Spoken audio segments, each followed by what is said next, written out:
Ô pai, o que é isso que você tá colocando no café? Como? Que é isso aí que você tá colocando no café? Isso daqui é raspadura. Ou no cafezinho, ó.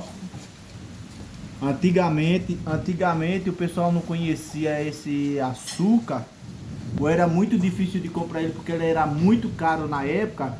Os antigos utilizavam a raspadura, ó.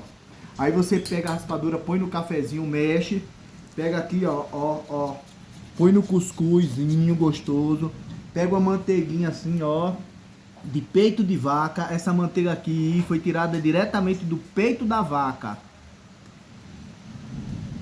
Não precisou nem sair leite. E aí, ó. Isso é uma delícia, rapaz. Isso é uma delícia. Vocês, crianças, façam isso em casa.